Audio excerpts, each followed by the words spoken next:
এই মাঠে কিন্তু এক জায়গায় সেই নেশা করা আফিম নাকি বলে না, ওইটা কিন্তু চাষ হয়, কিন্তু আমি সেই জায়গাটায় যেতে পারছি না। কারণ ওই জায়গাটা একটু অনেকটা দূরে যেতে হবে, মানে মাঠের একদম মিডিল পজিশনে এমন জায়গায় রয়েছে, সে রাস্তাতে যাওয়ার উপায় নেই। এই মাঠের আলফাল দিয়ে হয়তো যেতে হবে, কিন্তু আমি অত দূর যাবো না। আর তোমাদেরকেও দেখাবো না, কারণ ওটা কোথায় কী হয়, হয়তো আমাকে ধরে কেউ পিটাবে হয়তো এটা দেখালে বা ভিডিও করলে। শুনেছি এটা নেশার জিনিস, খুবই একটা খারাপ জিনিস। তবে মাঠের ভেতর তো আমি তো এর আগে কোনোদিন আসিনি। যদি আমার সাথে কেউ একটা থাকতো, তাহলে হয়তো আমি সেখানে যেতাম, গিয়ে দেখতাম কীরকম জিনিসটা হয় আর কীরকম হয়। কিন্তু আমার সাথে আমি তো একা আছি, তো সমস্যাটা ওটা হচ্ছে যে আমি একা একা চিনি না জানি না, যাবো কেউ যদি বকে টকে মারধর করে, সেই কারণে আমি আর যাচ্ছি না, তোমাদেরকেও দেখাচ্ছি না। গ্রামের রাস্তায় দেখো কি সুন্দর রাস্তা, কিন্তু রাস্তাটা যদি পাকা রাস্তা হতো একদম মানে অসম হেভি লাগতো। হাওয়ায় কলা গাছগুলো কি সুন্দর নড়ছে দুলছে, নিচে হচ্ছে কি আবার সেই ধানের কি যেন বলে ওইগুলো সব ফেলে রেখেছে, কিন্তু এইগুলো কেন ফেলে রেখেছে জানি না। কেউ যদি শয়তানি করে আগুন টাগুনও দিয়ে দেয় তার আবার অসুবিধা। পুরো মাঠটা দেখো কত বড় মাঠ। আর এই মাঠে যে এত কিছু চাষ হয় না, সে ধারণার বাইরে। সবজি মানে সবজির একটা হাট বলতে পারো, এটা পুরো সবজি। যেহেতু এখন শীতকাল, অনেক সবজির চাষ হয় এখানে, প্রচুর সবজির চাষ হয়।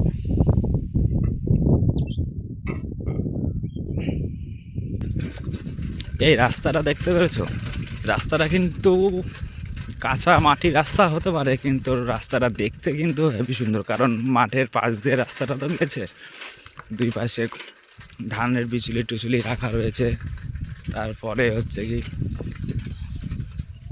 এখানে হচ্ছে কি এই যে গরুর গাড়ির চাকা রেখে গেছে, হয়তো চাষবাস করে সেইগুলো। সত্যি ভাই, গ্রামে যারা থাকে তারা সত্যি খুব ভালো থাকে, তাদের কোনো সমস্যা খুব কমই থাকে। যেরকম ধরো যারা শহরে থাকে তারা বেশিরভাগ প্রবলেমে থাকে, কাজবাজের প্রবলেম, সব দিক থেকে গেজির প্রবলেম।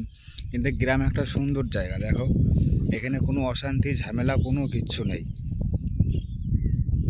আর এখানে যারা কাজ বাজ করছে তারাও কত সুন্দরভাবে কাজ টাজ করছে, কোনো রকম তাদের কোনো প্রবলেম নেই, কোনো ঝামেলা অশান্তি কোনো কিচ্ছু নেই।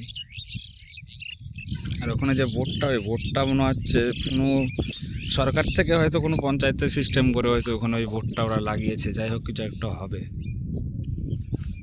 আর এই দিকটা দেখছো, ওই পাশটা কিন্তু টোটাল বিল, হ্যাঁ একটা বিল, বিশাল বড় বিল। ওই বিলটাই প্রচুর মানুষেরা মাছ টাছ ধরে, মাছ টাছ ছাড়ে, এসব করে। এই দিক তাকাচ্ছে, এই দিক এই পাশটা যে রাস্তা, ওই রাস্তাটা আমার যাওয়ার কথা ছিল, কিন্তু ওই রাস্তাটা আমি চিনতে না পারায় রাস্তাটা যেতে পারিনি। কিন্তু এবার যাবো ওই দিক দিয়ে, লোকজনকে শুনে শানে দেখি যেতে পারি কি না। ওই যে ওখানে একটা বক পাখি দেখতে পাচ্ছেন না, ওই পাখিটার মনে হচ্ছে কোনো রকম শরীর খারাপ, কারণ উনি ও হচ্ছে খুঁড়িয়ে খুঁড়িয়ে হাঁটছে পাখিটা। একটু ভালো করে খেয়াল করে দেখো, পাখিটা খুঁড়িয়ে খুঁড়িয়ে হাঁটছে। পাখিটার হয়তো কোনো রকম লেগেছে হয়তো, না হলে কেউ মেরেছে টেরেছে, যাই হোক কিছু একটা হবে। আমি যে রাস্তাটা যাবো ভাবছি, সেই রাস্তাটা এই যে এই রাস্তা, এখানটা আমি কি করে যাব, সাইকেল নিয়ে কোথাতে কি করব মাথায় কাজ করছে না। এখানে কত দূর যেতে হবে, ওই যে যে রাস্তাটা দেখা যাচ্ছে, ওই যে দেখা যাচ্ছে না কিছু একটা কষা কষা ভাব, ঠিক ওই পাশটা রাস্তাটা আছে। আর আমি এই রাস্তাতে এখানে আমি যাব কি করে, এটা একটু সমস্যা আর কিছুই না। তারপরে আমি এই যে এই সাইকেলটা নিয়ে আমি ঘুরতে বেরিয়েছি, কিন্তু এই সাইকেলটা নিয়ে আমি কি করে যাবো ওই কাদার মধ্যে, আমি বুঝতেই পারছি না। সাইকেলটা যেখানে রেখেও যেতে পারছি না, কেউ যদি ঝেপে মেপে দেয় বুঝতেও পারছি না। সাইকেলটা নিয়ে তো মহা বিপদে পড়ে যাবে, সাইকেল ছাড়া তো উপকারও হবে না। যে রাস্তার পাশে সাইকেল রেখে সবাই কাজে যাচ্ছে, কাজ করছে। এখানে একটা কল রয়েছে, জায়গাটা দেখুন কি পরিষ্কার পরিচ্ছন্ন রেখেছে। এটা কিন্তু সেই জল ছাড়ার যে মেশিন ঘর বলে না, সেই ঘর। জায়গাটা দেখুন কি পরিষ্কার পরিচ্ছন্ন রেখেছে। এখানে আবার ইলেকট্রিকের, কারেন্টেরও তো ব্যবস্থা রয়েছে, কিন্তু খুব সাবধানে। আমার তো এখানে এরকম তার ফার দেখে তো আমারই ভয় লাগছে যে কোথায় কি কারেন্ট ফারেন্ট লেগে আছে। এই রাস্তাটা একবার দেখো, এই রাস্তাটা কিন্তু এরকম আঁকা বাঁকা পাহাড়ের মতো গিয়েছে, দেখতে খুব সুন্দর লাগছে। কিন্তু যখন ভেতর দিয়ে যাচ্ছি তখন একটা অন্যরকম ফিলস হচ্ছে, মানে বাগানে ভেতর ভেতর দিয়ে যাচ্ছি তো, কলা গাছের ভিতর ভিতর দিয়ে খুব সুন্দর লাগছে, কিন্তু একা একা তো একটু ভয় ভয়ও লাগছে। এখন দুপুর 2টো বাজে প্রায়, একটা লোকজন আমি দেখতে পাচ্ছি না মাঠে। দেখছেন মাঠে কিন্তু একটা লোকও নেই, সব বাড়িতে গিয়েছে, খাওয়া দাওয়া করতে গেছে। আর আমি এমন সময় এখানে এসেছি, একটা মানুষকেও খুঁজে পাচ্ছি না, যে কাউকে কিছু জিজ্ঞাসা করব, কাউকে কিছু বলবো, কাউকে পাচ্ছি না। পাচ্ছেন না? আমি এখন যেখানে দাঁড়িয়ে আছি এটা পুরোটা মাঠ।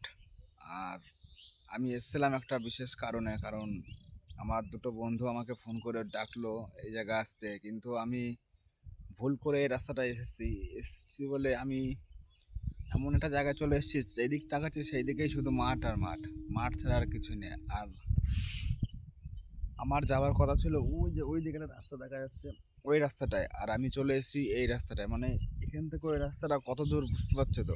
এখান থেকে আমি যে কি করে যাবো অ্যাকচুয়ালি আমি চিনিও না জানিও না কোথাতে যাবো। আমি এসেছি এক জায়গায় ঘুরতে, কারণ একটা মাসির বোনের বাড়িতে আর কি, ওটাও আমার একটা মাসি হয়। তো এইখানে এসেছি ঘুরতে, কিন্তু আমি বুঝতেই পারছি না আমি কোথা দিয়ে কোথায় যাবো না করব। মাঠের ভেতর একা একা আছি, তাও ভালোই লাগছে একা একা, খুব সুন্দর হাওয়া দেখছি, আর চারিদিকে কত মাঠ ঘাট এইগুলো দেখছি। আর এই রাস্তাটা যদি পাকা রাস্তা হতো না, যদি এই মাটির রাস্তা না থেকে যদি পাকা রাস্তা হতো, এই রাস্তাটা এত সুন্দর লাগতো না, মানে ভাবা যেত না। মানে এইখানে যে কত ভিড়ভাট্টা হতো, আর কত যে ছেলেপুলে লোকজন আসতো ঘুরতে, হে একদম বলার বাইরে। তো যাই হোক, জায়গাটা কিন্তু খুবই সুন্দর দেখে আমার মনে হলো আমি এখানে একটু ব্লগ ভিডিও বানাই, যেহেতু আমি ব্লগ করি। আর মেন কথা হচ্ছে কি, আমার বেশ কিছুদিনের শরীর খারাপ ছিল, শরীর খারাপ থেকে উঠে আর বাড়িতেও ভালো লাগছিল না, তাই ভাবলাম একটু ঘুরে আসি মাসি বাড়ির থেকে। তো এসে এরকম গেজি ঝামেলায় আবার পড়ে গেলাম। তো যাই হোক, সামনের দিকে যাই দেখি। আর তোমাদের একটু মাঠ ঘাটগুলো একটু দেখাই, দেখো কত সুন্দর। এই যে দুই পাশে যে পুকুরটা দেখছেন না, এই যে পুকুর, ওই যে লাউ গাছ লাগিয়েছে নিচে, কিন্তু লাউও হয়েছে। এই পুকুরে যে নীল একটা শ্যাওলা দেখতে পাচ্ছেন, এই শ্যাওলার নিচে কিন্তু মাছ রয়েছে, প্রচুর বড় বড় মাছ রয়েছে। এগুলো মাগুর মাছ চাষ করে। আর এই এই মাছগুলোই বিহার টিহার অনেক দূর দূর জায়গায় পাঠায়। কিন্তু দেখো কি সিস্টেম তৈরি করেছে, উপরে লাউ গাছ, নিচে কিন্তু আবার মাছ চাষ।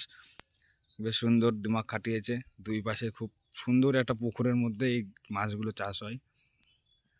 আর এইখানে দেখো কুল গাছ, এসে কুল আমরা খাই, কিন্তু এই কুল গাছ আর কদিন পরেই কুল ধরেছে, কিন্তু এখনো ঠিক মতো বড় হয়নি, আর কদিন পরে বড় হয়ে যাবে।